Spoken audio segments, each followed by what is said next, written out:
विद्यार्थी मित्रों, खुशबू हाईस्कूल वती फरीथी आपનું हार्दिक स्वागत करूं છું। આપણે વિજ્ઞાનમાં ખાસ કરીને વિજ્ઞાનમાં આપણે પાઠ 8 ગતિ એના 3 પાઠ જોયા હતા, પણ ગુજરાત રાજ્યની પરીક્ષાના અનુસંધાનમાં 5 પાઠ આપણે પહેલા પૂરો કરીએ છીએ। કશું ખાસ નથી, તમારે શું કરવાનું છે, આ તમને જે પેપર આપવામાં આવે એ તમારે નોટમાં વ્યવસ્થિત ઉતારી લેવાનું છે। વિજ્ઞાનનો પહેલો અને 5મો પાઠ છે। પહેલો પાઠ તો આપણે થઈ ગયો। પાઠ 5 સજીવોનો પાયાનો એકમ। સજીવોનો પાયાનો એકમ જૈવ વૈજ્ઞાનિક જીવ વિજ્ઞાનનો પાઠ છે, બાયોલોજીનો પાઠ। આખો પાઠ મનાત્મક છે, સરળતાથી યાદ રહી જાય એવો। પહેલા હું તમને સમજાવ્યું કે શાંતિ તમે આટલું નોટમાં ઉતારી લો। તો જો કોષ ઈસવીસન 1965 માં રોબર્ટ હુક નામના વૈજ્ઞાનિકે પોતાની જાતે એક સાદું માઇક્રોસ્કોપ બનાવ્યું। બે બિલોની ગાંઠ જે આપણે હોય છે એ ઉપર નીચે ગોઠવી અને સૂક્ષ્મદર્શક યંત્ર બનાવ્યું। તો 1965 માં સ્વનિર્મિત પોતાની જાતે સૂક્ષ્મદર્શક યંત્ર બનાવી અને રોબર્ટ હુક નામ શું છે, રોબર્ટ હુક નામના વૈજ્ઞાનિકે બુચ નામનું ઝાડ આપ્યું। બુચના પાતળા છેદમાંથી તેને એકદમ પાતળો છેદ લીધો, એનું અવલોકન કર્યું। તેમાં નાના નાના મધપૂડા આપણે હોય બાકી ઉગી જાય, પછી જે મધપૂડું દેખાય એ મધપૂડા જેવા નાના નાના ખાના જોવા મળ્યા, જેનું નામ તેને કોષ આપ્યું। કોણે જોયો? રોબર્ટ। કયું? બુચનું ઝાડ, પાતળો છેદ લીધો। કઈ સાલમાં? 1665 સ્વનિર્મિત માઇક્રોસ્કોપમાં, એટલે સૂક્ષ્મદર્શક યંત્રમાં। ક્લિયર? પહેલો ટોપિક। બીજો ટોપિક છે ડુંગળીનો કોષ। તમે ડુંગળી છે એટલે ઉપરની છાલ તમે એટલે ઉપરના પાંદડા ઉખાડી અને પછી એના પળ આવે, પળમાંથી પાતળો છેદ લઈ, બરાબર, પ્લાસ્ટિક જેવો પારદર્શક તમને જે ભાગ દેખાય ને એ ઉતારેલો છે। સૂક્ષ્મદર્શક યંત્ર વડે ડુંગળીના પટલ જે પાતળો છે પળ ને અસ્થાયી સ્લાઇડ તમે કાટની એટલે સ્લાઇડ એટલે કે સૂક્ષ્મદર્શક યંત્ર પ્રયોગશાળામાં જ્યારે સ્કૂલ ચાલુ થશે ત્યારે બતાવવામાં આવશે કે સ્લાઇડ જે સૂક્ષ્મદર્શક યંત્રમાં સ્લાઇડ કઈ રીતે બનાવી। એ હંગામી ધોરણે એટલે કે કાયમી હંગામી ધોરણે એક સ્લાઇડ બનાવવાની અને એમાં એનું અવલોકન કરવાનું, તો તમને આવા નાના નાના ખાના જોવા મળશે। ખાનામાં ક્યાંક આવા ટપકા જોવા મળશે। આ ટપકા જેને શું કહેવાય? કોષ કેન્દ્ર કહેવાય। શું કહેવાય? કોષ કેન્દ્ર કહેવાય। અને આખો ભાગ છે એને શું કહેવાય છે? કોષ। ડુંગળીના કોષ છે એનો મૂળભૂત એકમ સલ્કનો મૂળભૂત એકમ છે। સલ્ક એટલે સિલ્કી એટલે પાતળું આવરણ નો મૂળભૂત એકમ છે। ક્લિયર?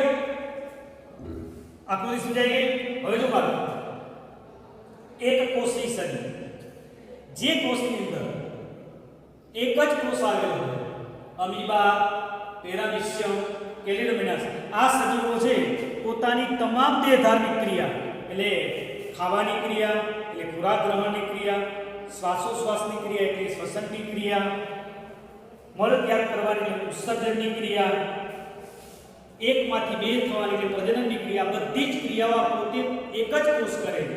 તો આવા સજીવોને એક કોષી સજીવ કહેવાય। એમાં કોના નામ છે? અમીબા, પેરામિશિયમ અને કેલિડોમોનાસ। Is it clear? સરસ। ત્યાર પછી કોષો છે એવું નથી આ સાદા શરીરમાં, આપણું શરીર જટિલ શરીર અસંખ્ય કોષોનું બનેલું છે। તો વિશિષ્ટ કાર્યોને અનુલક્ષીને ચોક્કસ પ્રકારના કાર્ય કરવા પડે। હું બોલું છું, તમે સાંભળો છો, એના માટે મગજ કામ કરે। તો મગજના કોષો, એ મગજના કોષો સંદેશા માટે ચેતા, આપણે કરોડરજ્જુ હોય એમાંથી ચેતાકોષો, આમ વિશિષ્ટ કાર્યને અનુલક્ષીને કોષોના કદ, રચના અને આકાર જુદા જુદા હોય। એકદમ નાના કોષથી શરૂ કરી અને આપણે નરી આંખે જોઈ શકાય એવા પણ કોષો જોવા મળે છે। એટલે કદ, રચના અને આકાર જુદા જુદા હોય છે। જેમ કે ચેતાકોષ, આપણું ચેતાકોષ છે એ સૌથી મોટો સજીવ શરીરમાં આવેલો કોષ છે। બરાબર? આટલું લખી નાખો।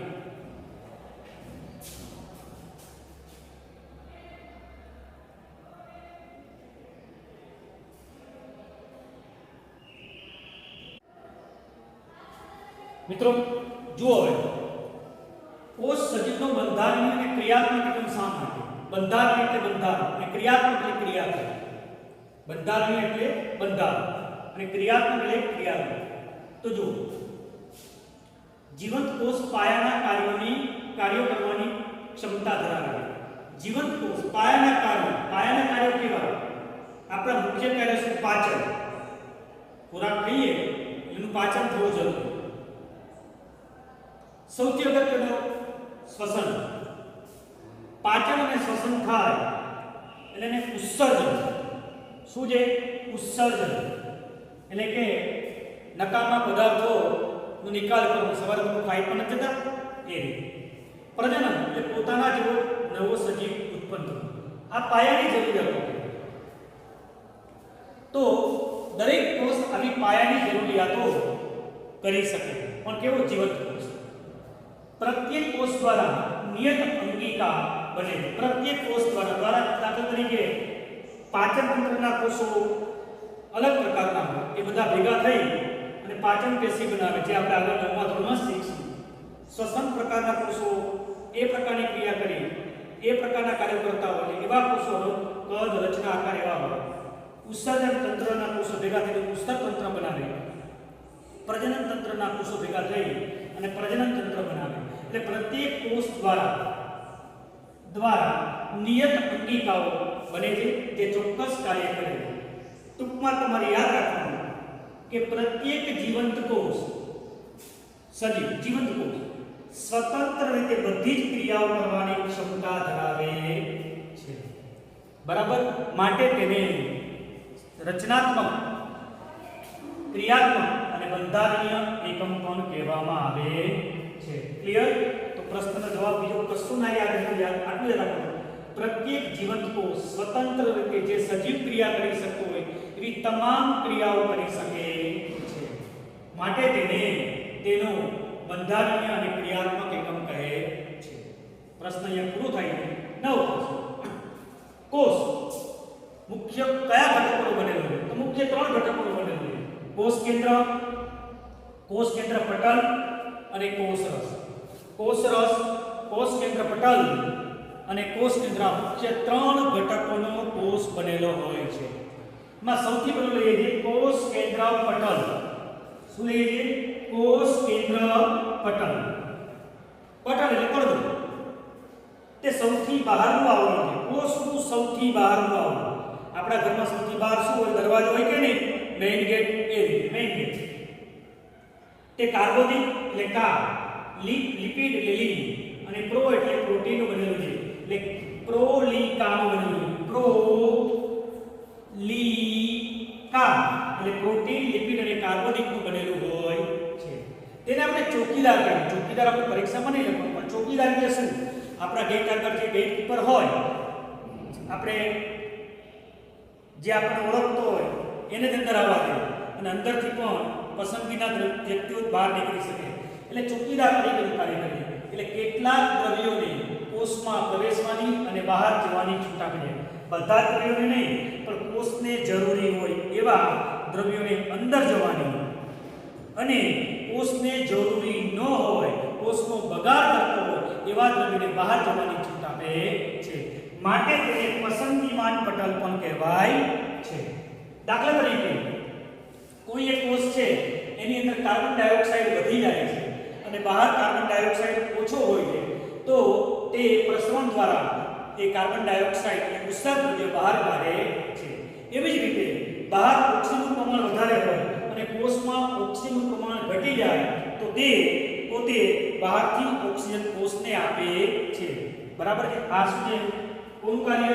કોષ કેન્દ્ર પટલનું કાર્ય છે. ક્લિયર? લખી નાખો.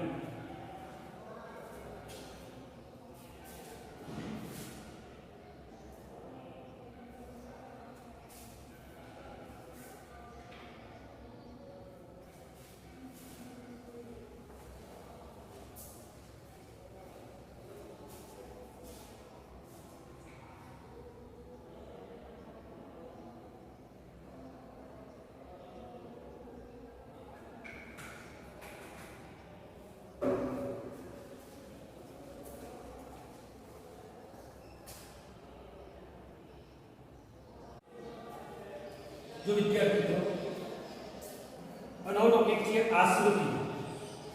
આ તમને સરળતાથી યાદ રહી જાય અને તમે લખી શકો ને એટલા માટે હું પહેલા લખી રાખું છું. નહીંતર શું વિડીયો લાંબો થાય તમને બોરિંગ લાગે. આ વર્ણાત્મક પાઠ. તો જો આશ્રુતિ, આશ્રુતિ એટલે શું એ આપણે સમજીએ. પાણીના અણુઓની ગતિ પસંદગીશીલ પ્રવેશશીલ પટલ દ્વારા થાય છે. પાણીના અણુઓની ગતિ પસંદગીશીલ પ્રવેશશીલ પટલ દ્વારા, પસંદગી તો ખરી પણ પ્રવેશ તો અંદર થવો જોઈએ, એટલે પ્રવેશશીલ પટલ દ્વારા થાય છે, જેને આશ્રુતિ કહેવામાં આવે છે. અમારે તો અંદર વારંવાર સાંદ્રતા શબ્દ આવશે. સાંદ્રતા કોને કહે છે? સાદું પાણી છે એના કરતાં ખાંડનું પાણી, બંનેને જો સૂક્ષ્મ દર્શકમાં જોવામાં આવે તો સાદા પાણીની ઘટતા કરતાં મીઠાના પાણીની કે ખાંડના પાણીની ઘટતા વધારે હોય છે. તો સાદા પાણીની સરખામણીમાં મીઠાવાળું પાણી કે ખાંડવાળું પાણી છે એની ઘનતા એ સૂક્ષ્મદર્શક યંત્ર વડે જોઈએ તો જ ખબર પડી શકે, વધારે હોય છે. તો આવા પાણીને શું કહેવાય? સાંદ્રતા કહેવાય. જો બજારમાં સૌથી પહેલા આપણે કોવિડ-19 ની અંદર આપણે સેનિટાઈઝર બનતા પહેલા જાડા બનતા, ખબર છે? લિક્વિડ ટાઈપ એની ઘનતા વધારે હોય. સ્ટેરિલાઇઝર એ પણ સેનિટાઈઝર કેવું પાતળું હોય, આ જો લિક્વિડ ટાઈપ હોય સ્ટેરિલાઇઝર, બરાબર. આની સાંદ્રતા કેવી છે? ઓછી છે. અને ઓલું સેનિટાઈઝરની સાંદ્રતા કેવી છે? વધારે, બરાબર. એટલે ઘટતા ને આધારે સાંદ્રતા કહેવાય. હવે આપણે પ્રશ્નનો જવાબ સમજીએ. અધો સાંદ્ર દ્રાવણ, કોષના દ્રવ્યની સાંદ્રતા વધારે હોય, એ કોષની અંદર ઘટતા વધારે હોય અને બહાર સાંદ્રતા ઓછી હોય તો આશ્રુતિ દ્વારા પાણી મેળવે છે. સાદી ભાષામાં તમે દ્રાક્ષ 3-4 દ્રાક્ષ લો, સૂકી દ્રાક્ષ, એ દ્રાક્ષને પાણીમાં રાખીને 3-4 કલાક પછી તમે જોશો તો દ્રાક્ષ કેવી થઈ જશે? ફૂલી જશે. દ્રાક્ષની અંદર જે પાણી છે એ કેવું? મીઠું છે, અંદર ગ્લુકોઝ રહેલું, અને બહારનું પાણી કેવું છે? સાદું છે. તો અંદરની સાંદ્રતા વધારે છે, બહારની સાંદ્રતા ઓછી છે, માટે પસંદગીમાન પટલ દ્વારા પાણી મેળવી અને દ્રાક્ષ ફૂલી જાય છે. તો જુઓ ફરીથી, કોષના દ્રાવણની સાંદ્રતા વધારે હોય, દ્રાક્ષ હોય એના દ્રાવણની સાંદ્રતા વધારે હોય અને બહારની સાંદ્રતા ઓછી હોય તો આશ્રુતિ દ્વારા એ પસંદગીમાન પટલ દ્વારા કોષ પાણી મેળવે છે. દાખલા તરીકે કોષ છે, સૂકી દ્રાક્ષનો કોષ છે, બરાબર છે. એની સાંદ્રતા કેવી છે? વધારે. આ સાદું પાણી છે તો કોષ પાણી પી જાય છે અને કોષ ફૂલી જાય છે. એને શું કહેવાય છે? અધો સાંદ્ર દ્રાવણ. હવે અધિ એટલે ઉલટું. હવે આ લીલી દ્રાક્ષ બજારમાં મળે છે. દ્રાક્ષની ઉદાહરણ સીઝન આવે ત્યારે બી આપણે લીલી દ્રાક્ષ લઈ આવીએ છીએ. એ દ્રાક્ષ કેવી હોય? સરસ મજાની ફૂલેલી હોય. હવે એ દ્રાક્ષને તમે એક ગ્લાસમાં 5-6 ચમચી નાખીને ખાંડનું પાણી બનાવો અને એની અંદર નાખો અને 4-5 કલાક પછી જોશો તો દ્રાક્ષ કેવી ચીમડાઈ જશે. કારણ કે ખાંડનું પાણી છે એની મીઠાશ, એની સાંદ્રતા દ્રાક્ષના પાણીમાં રહેલા પાણીની મીઠાશ કરતાં વધુ છે, એટલે એની સાંદ્રતા પાણીની વધારે છે અને દ્રાક્ષની ઓછી છે, માટે એ શું છે? ચીમડાઈ જશે. તો જુઓ બહાર જશે. તો જુઓ ધ્યાનથી સમજો. કોષના માધ્યમ કરતાં બહારના માધ્યમની સાંદ્રતા વધારે હોય તો કોષ પાણી ગુમાવે છે. દાખલા તરીકે કોષ છે એટલે દ્રાક્ષ છે એને ખાંડના દ્રાવણમાં નાખો તો દ્રાક્ષ કેવી છે? ચીમડાઈ જાય છે. એને શું કહેવાય છે? અધિસાંદ્ર દ્રાવણ.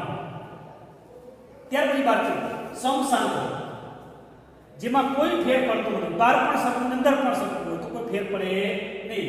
કોષની સાંદ્રતા પણ સરખી છે અને પાણીની સાંદ્રતા પણ સરખી હોય તો કોઈ પણ જાતનો ફેર પડતો નથી. તો આશ્રુતિ એટલે શું? ફરીથી સમજીએ. પાણીના અણુ, પાણીમાં થાય આશ્રુતિ. આશ્રુતિનું મેઇન માધ્યમ પાણી. પાણીના અણુઓની ગતિ એટલે અંદર જવું કે બહાર આવવું, ગતિ પસંદગીમાન પ્રવેશશીલ પસંદગીમાન તો ખરું પાછું પ્રવેશશીલ પટલ દ્વારા થાય છે જેને આશ્રુતિ કહે છે દ્રાક્ષમાં આશ્રુતિની પ્રક્રિયા જોવા મળે પણ ચણામાં જોવા મળે ના મળે બરાબર છે મમરામાં જોવા મળે મમરાના પાણીમાં બધો ચીમડાઈ જ જાય અને પૂતો થઈ જાય એટલે પસંદગીમાન અને પ્રવેશશીલ પટલ હોવું જોઈએ પસંદગીમાન અને પ્રવેશશીલ પટલ હોવું જોઈએ પસંદગીમાન પણ હોવું જોઈએ અને પ્રવેશશીલ પણ હોવું જોઈએ બરાબર એટલે કે ટૂંકમાં યાદ રાખવાનું કોષની સાંદ્રતા વધારે અને બહાર ઓછી તો કોષ પાણી પી અને ફૂલી જાય કોષની સાંદ્રતા ઓછી અને બહાર વધારે કોષ ચીમડાઈ જાય બરાબર અને સરખે સરખું તો કોઈ ફેર પડે નહીં ત્યાર પછી અગત્યનો તફાવત છે આશ્રુતિ અને પ્રસરણનો તફાવત આપો તો જુઓ આશ્રુતિ પ્રવાહી માધ્યમમાં જોવા મળે પાણી પ્રવાહી કહેવાય કે નહીં પ્રવાહી માધ્યમમાં થાય છે અને પ્રસરણ ગમે તે માધ્યમમાં થાય ઘન પ્રવાહી વાળી ગમે તેમાં પ્રસરણ થાય પેલા પર આપણે શીખી જ ગયા છે બીજું કે આના માટે પસંદગીમાન પટલની જરૂર પ્રસરણ માટે કોઈ પસંદગીમાન પટલની જરૂર પડતી નથી પાણીના અણુઓ વધુથી ઓછા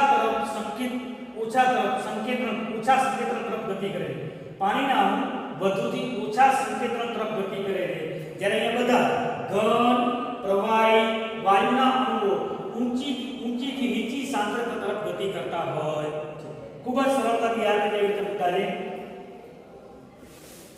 માત્ર ને માત્ર આશ્રુતિ જે પ્રવાહી માધ્યમમાં થાય ગમે તે માધ્યમમાં થાય પસંદગીમાન પટલ જરૂરી છે આમાં જરૂરી નથી વધુથી ઓછા તરફ સંકેતન થાય ઘન પ્રવાહી વાયુના અણુઓ ઊંચીથી નીચે તરફ સાંદ્રતા તરફ ગતિ કરતા હોય છે બરાબર લખી નાખો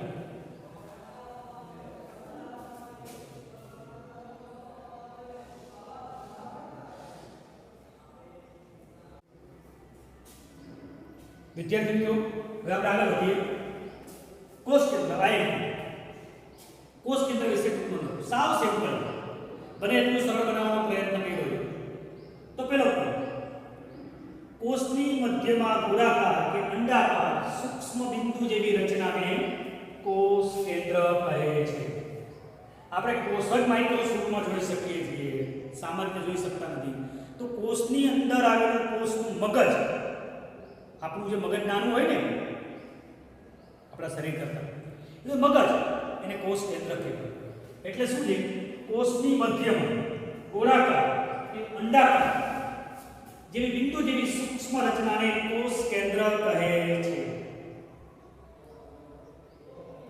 જે કોષની બધી જ ક્રિયાનું નિયમન કરે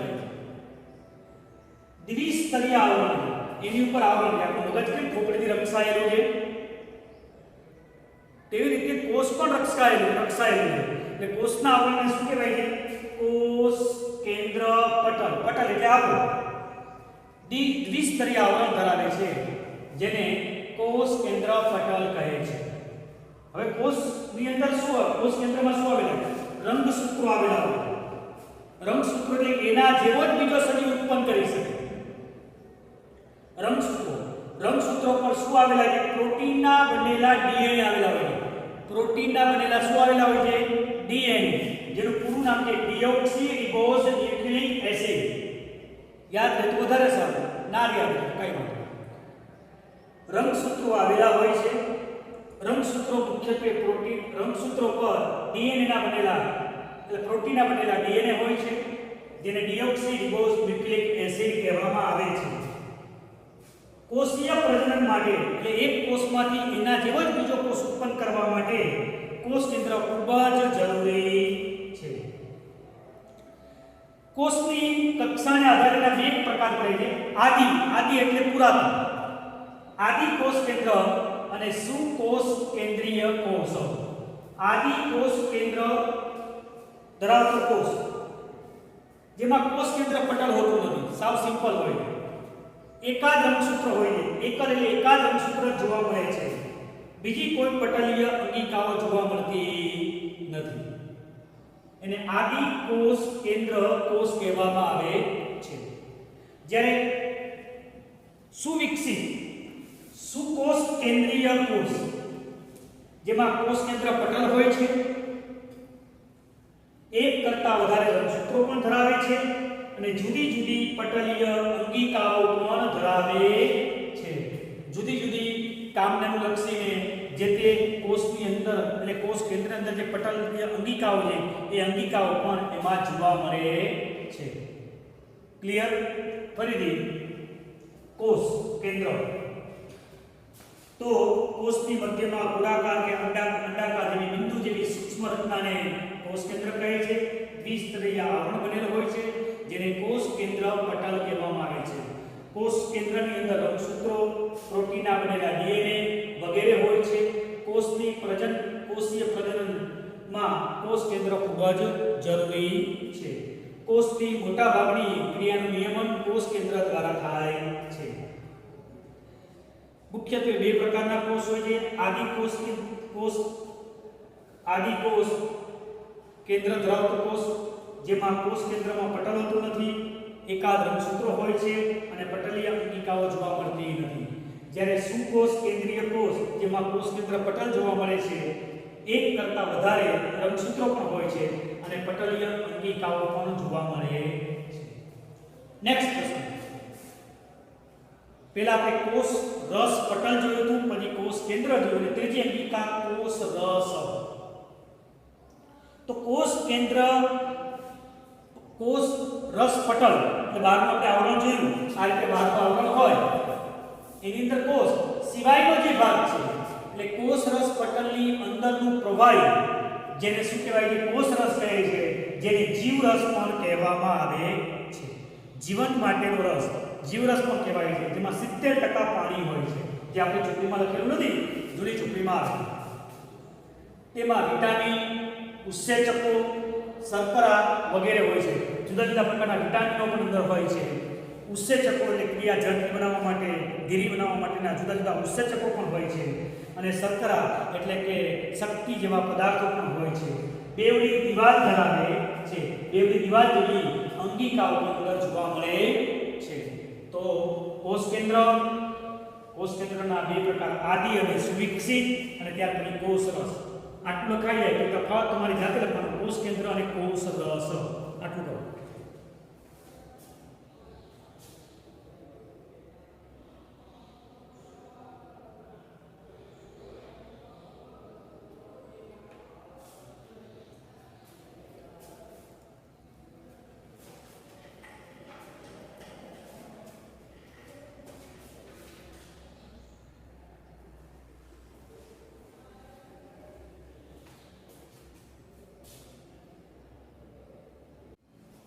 વિદ્યાર્થી મિત્રો, હવે આપણે આગળ વધીએ છીએ. કેટલીક અગત્યની કોષીય અંગિકાઓ, એમાં સૌથી પહેલા અંતઃકોષરસ જાળ વિશે નોંધ લખો. ના પોઈન્ટ લખાઈ તો તમે નોટમાં સરળતાથી બનાવી શકશો. અથવા તમને પેપર મળશે એમાંથી તમે આ જોશો તો મળી જશે. અંતઃકોષરસ જાળ વિશે નોંધ લખો. તો પુટિકા, નલિકા જેવી જાળેલી રચના, તમે પ્રાણી કોષ કે વનસ્પતિ કોષ જોશો એની તમને સ્લાઇડ મોકલી દઈશ, બરાબર છે? એટલે તેમાં પુટિકા જેવી, નલિકા જેવી રચના જોવા મળે તેને અંતઃકોષરસ જાળ કહે છે. પુટિકા એટલે તમે નાના નાના બબલ અને નલિકા જેવી રચના જોવા મળે એને અંતઃકોષરસ જાળ કહે છે. હવે એના બે પ્રકાર છે, એક ખરબચડી અંતઃકોષરસ જાળ અને લીસી. તો પહેલા ખરબચડી, લીસી આ રીતે લખી તો તફાવત પૂછે તો પણ તમને આવડી જાય. તો ખરબચડી અંતઃકોષરસ જાળ, તો તેના પર રિબોઝોમ્સ આવેલા હોય છે. તેના પર રિબોઝોમ્સ આવેલા હોય છે. કોઈ પણ સપાટી ઉપર કોઈ પણ નાના નાના પથ્થર મૂકીએ તો ખરબચડા થઈ જાય કે નહીં રસ્તા ઉપર, એટલે રિબોઝોમ્સ આવેલા હોય છે, જેને કારણે એ ખરબચડી જોવા મળે છે. આ રિબોઝોમ એ પ્રોટીન સંશ્લેષણનું કાર્ય કરે છે, પ્રોટીન ભેગું કરવાનું કાર્ય કરે છે. કોણ? તો કઈ? તો ખરબચડી અંતઃકોષરસ જાળ છે એ પ્રોટીન સંશ્લેષણનું કાર્ય કરે છે. તે ઉત્સેચકો પણ ઉત્પન્ન કરે છે. ઉત્સેચકો એટલે શું? દાખલા તરીકે તમે તમારા પપ્પા મમ્મી કોઈ ના બેઠા હોય, તમે તો સારા વિદ્યાર્થી હોય, પણ પપ્પા મમ્મી કોઈ ના બેઠા હોય, તમને મોબાઈલ આપે અને એમ કે તું ભાઈ વિડીયો જોઈ લે, તો તમે વિડીયો જોતા હોય તો તમને ક્યારેક ક્યારેક ભાઈબંધનો મેસેજ આવે તો વાંચવાનું મન થાય કે ના થાય? બરાબર છે?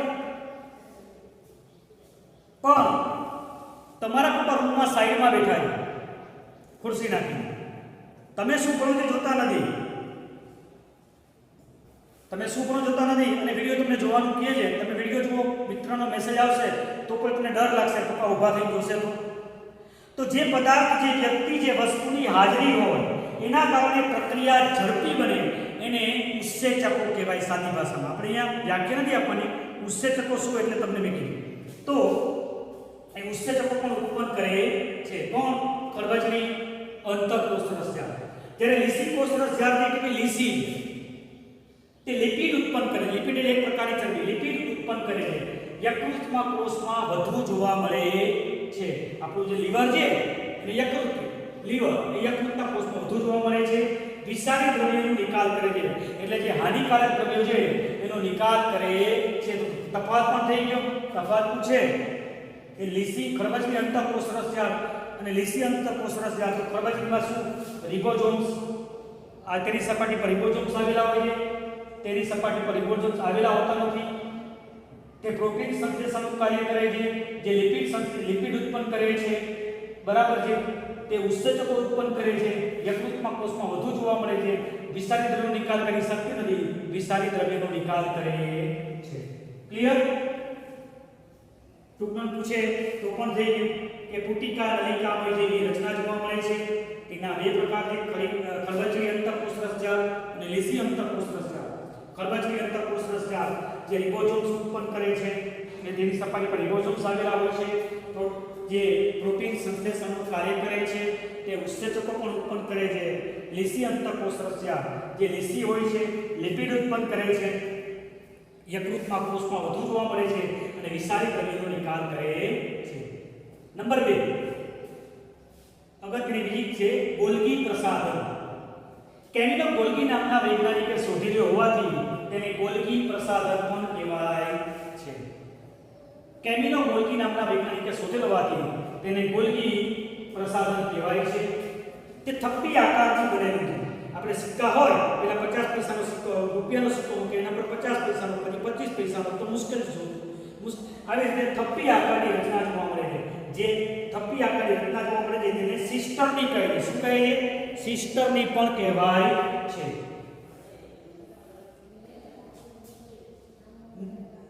ગોલ્ગી પ્રસાધન નિપજને સાચવી રાખે છે. જે વસ્તુ ઉત્પન્ન થાય એને સાચવી રાખે છે, એનો સંગ્રહ પણ કરે છે. સાચવી રાખે અને પાછો સંગ્રહ કરે, લાંબો સમય સુધી સાચવી પણ શકે છે.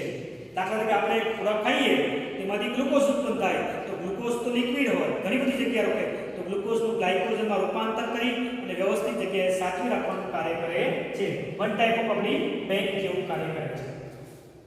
ત્યાર પછી નંબર 3 લાઇસોસોમ્સ વિશે ટૂંકનું. તો આપણા શરીર એટલે કોષમાં રહેલા બિનજરૂરી પદાર્થો, કારણ કે અમુક પદાર્થો છે કોષની અંદર, અમુક અંગિકાઓ છે ઘસારાના કારણે નાશ પામતી હોય, કામ ના કરતી હોય, જગ્યા રોકતી હોય, એવી બિનજરૂરી અંગિકાઓ છે અથવા બિનજરૂરી અંગિકાઓ કે પદાર્થનું પાચન કરીને કોષને ચોખ્ખો રાખે છે. પાચન કોષો આવેલા હોય છે. કેમાં? લાઇસોસોમમાં પાચન કોષો આવેલા હોય છે. એટલે બધા જ કાર્બનિક દ્રવ્યો છે એનું પાચન કરી શકવાની શક્તિ હોય છે. એ બધા જ કાર્બનિક દ્રવ્યને તોડી નાખી અને એને પાચન કરવાની ક્ષમતા હોય છે. હવે ખાસ કેટલીક વાર ચયાપચયની એટલે કે ખોરાક પાચનની ક્રિયામાં ખામી સર્જાય અને લાઇસોસોમ્સ તૂટી જાય તો પોતે જ પોતાના કોષનું પાચન કરી નાખે છે. તેથી તેને આત્મઘાતક કોથળી પણ કહેવાય છે. અહીંયા તમારું કારણ પણ થઈ ગયું. તમને એમ કે કારણ આપો લાઇસોસોમ્સ આત્મઘાતક કોથળી છે તો કહેવાય છે. તો જવાબ આપવામાં આવ્યો કે બિનજરૂરી અંગિકા અને પદાર્થોનું પાચન કરી શકે છે, કોષને સ્વસ્થ રાખે છે. પાચન, તેના ઉપર પાચન કોષો આવેલા હોય છે. બધા જ પ્રકારના કાર્બનિક દ્રવ્યોનું પણ પાચન કરી શકે છે. પરંતુ કેટલીક વાર ચયાપચયમાં ખામી સર્જાય અને લાઇસોસોમ તૂટી જાય તો પોતે જ પોતાના કોષનું પાચન કરી જાય છે. માટે તેને આત્મઘાતક કોથળી કહેવામાં આવે છે. લખી લો.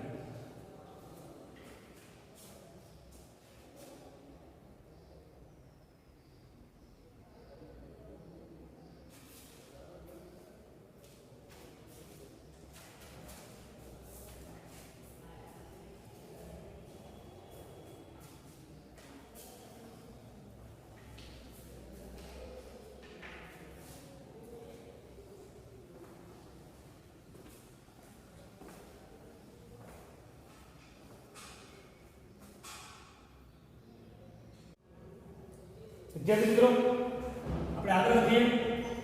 કણાક સૂત્રો. કણાક સૂત્રો એ પણ એક અગત્યની ભૂમિકા છે જે પ્રોટીન નિર્માણનું કાર્ય કરે છે. પ્રોટીન નિર્માણમાંથી એટીપી બને છે. એટીપી એટલે એડિનોસાઇન ટ્રાઇફોસ્ફેટ. આપણે જેમ માર્કેટમાં ચલણ માટે રૂપિયા હોય છે એમ કોષના ચલણ માટે, કોષની ઊર્જા માટે એટીપી જરૂરી છે. એનું પૂરું નામ છે એડિનોસાઇન ટ્રાઇફોસ્ફેટ બનાવે છે, જે એટલે એટીપી રાસાયણિક ઊર્જા માટે જરૂરિયાત પૂરી પાડે છે. માટે કણાક સૂત્રને તેનું ઊર્જા ઘર કહે છે. તો કારણમાં પણ ઉપયોગી છે. તમને કે કણાક સૂત્રને કોષનું પાવર હાઉસ કહે છે. શા માટે? તો કણાક સૂત્ર પ્રોટીન નિર્માણનું કાર્ય કરે છે, જેમાંથી એટીપી બને છે. આ એટીપી રાસાયણિક ઊર્જાની જરૂરિયાત પૂરી પાડે છે. આ એટીપી રાસાયણિક ઊર્જાની જરૂરિયાત પૂરી પાડે છે. તેથી તેને તેનું ઊર્જા ઘર પણ કહેવામાં આવે છે. તો પણ પૂછે તો આ રીતે અને કારણ પૂછે તે રીતે. હવે અંગિકા નંબર 5 રંજક દ્રવ્ય કણો. તે મોટે ભાગે વનસ્પતિ કોષમાં જોવા મળે છે. આપણામાં તો હોતી જ નથી, પણ કેટલાક પ્રકારના બેક્ટેરિયામાં પણ જોવા મળતી હોય છે. એટલે મોટે ભાગે વનસ્પતિ કોષમાં જોવા મળે છે. એમાં એક રંગકણો જે રંગ ધરાવે છે, જેમાં હરિત કણ હોય છે. વન એટલે વનસ્પતિની પ્રકાશ સંશ્લેષણની ક્રિયામાં તે ઉપયોગી છે. વનસ્પતિની પ્રકાશ સંશ્લેષણની ક્રિયામાં ઉપયોગી છે. પરાગનયનની ક્રિયા એટલે કે એના જેવા બીજા વનસ્પતિ પેદા કરવા માટે જે કીટકોને આકર્ષી શકે, ભમરાઓને, એટલે પરાગનયનની ક્રિયામાં પણ મદદરૂપ છે. લાલ, નારંગી, પીળા, સફેદ, લાલ, નારંગી, પીળા વગેરે રંગો ધરાવે છે. લાલ, નારંગી, પીળા વગેરે રંગો ધરાવે છે. તે મુખ્યત્વે પર્ણ એટલે પાંદડા, પુષ્પ અને ફળોમાં જોવા મળે છે. કયા? રંજક દ્રવ્ય કણોમાં કયા? રંગકણો. રંગહીન કણો, રંગહીન એટલે રંગના હોય, તે સફેદ રંગના હોય છે. તે મૂળમાં જોવા મળે છે અને ખોરાકનો સંગ્રહ કરે છે. તો તમને આ પણ સમજાઈ ગયું રંજક દ્રવ્ય કણો? બરાબર છે, લખી પણ લેજો. ત્યારથી નંબર 6 રસધાની. ઘન પ્રવાહી પદાર્થોના સંગ્રહ કરતી કોથળી જેવી રચનાને ઘન પ્રવાહી પદાર્થોનો સંગ્રહ કરતી કોથળી જેવી રચનાને રસધાની કહે છે. તે કોષનો 50 થી 90% ભાગ ઉચકે છે. તે કોષને આસુરતા એટલે લચીલાપણું અને બરડતા એટલે કડક એ બંને વસ્તુ આપે છે. વનસ્પતિ કોષમાં મોટા કદની રસધાની જોવા મળે છે. ક્લિયર બાળકો? હવે તમને બે વસ્તુ હોમવર્કમાં આપું છું. વનસ્પતિ કોષ અને પ્રાણી કોષનો તફાવત અને વનસ્પતિ અને પ્રાણી કોષની આકૃતિ, જે તમારે હોમવર્કમાં જાતે કરવાની. વનસ્પતિ કોષ અને પ્રાણી કોષની આકૃતિ હું તમને આપણા ગ્રુપની અંદર મોકલી દઈશ. સાથે સાથે આ પ્રશ્નો છે એ તમારી આખી જે સ્લાઇડ કે બતાવી અત્યાર સુધી એ બધી નોટમાં તમારે ઉતારી લેવાની અને તમને એક વાક્યના પ્રશ્નો, ખાલી જગ્યા, સાચા ખોટા અને એમસીક્યુ એના જવાબ સહિતની આન્સર પણ તમને મોકલી આપીશ. લખી નાખો ચાલો.